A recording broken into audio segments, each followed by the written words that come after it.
Now, there's a guy on Blaze TV, that's the Glenn Beck operation. His name is Jason Whitlock. We've had him on before.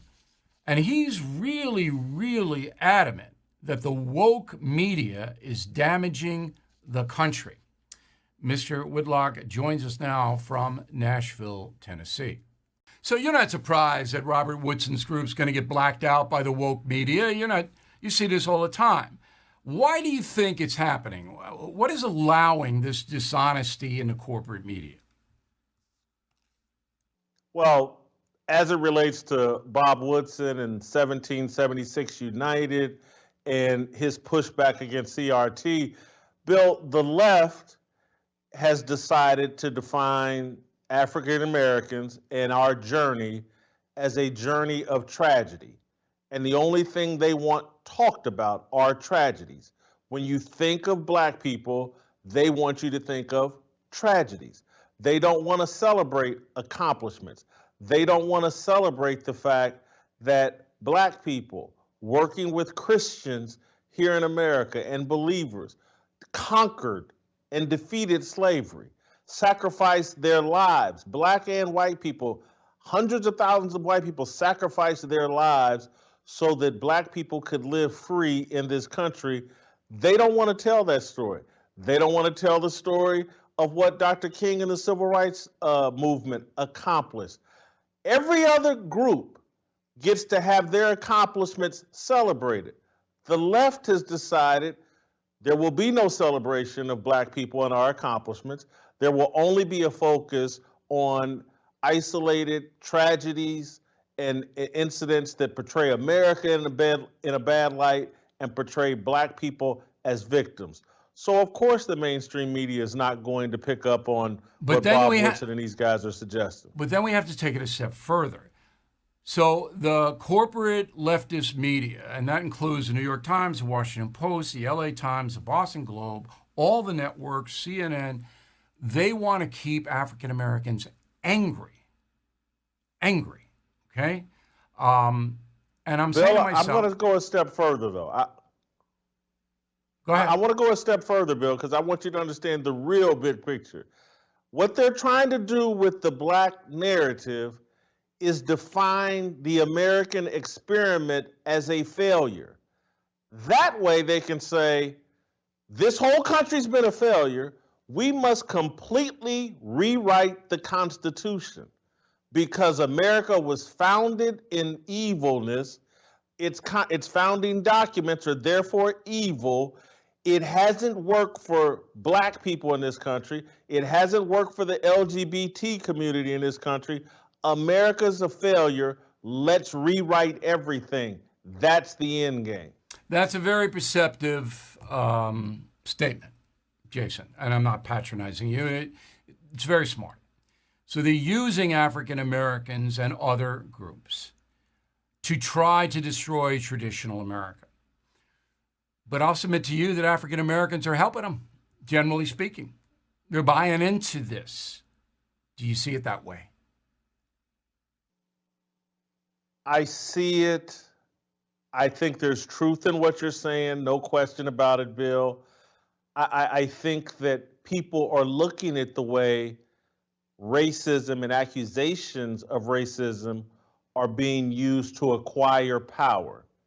People are attracted to that. And so you're seeing a lot of black people lean into that.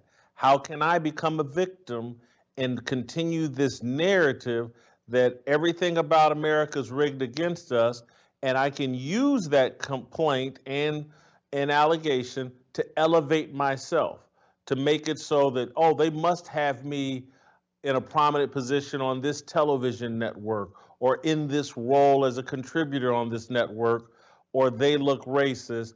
But I don't believe the overwhelming majority of black people are in support of critical race theory and this strategy.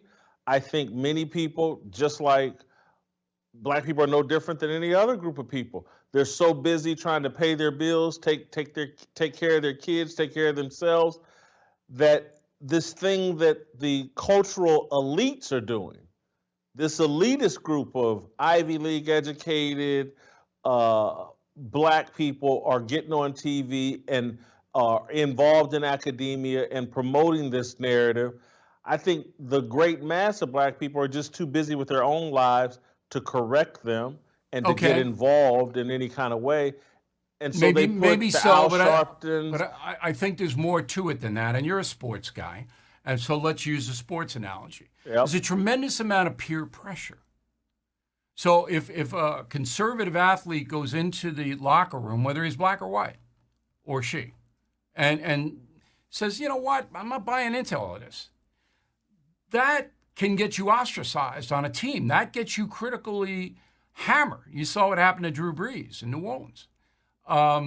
And so that peer pressure, not just in a locker room, but it's on the streets too.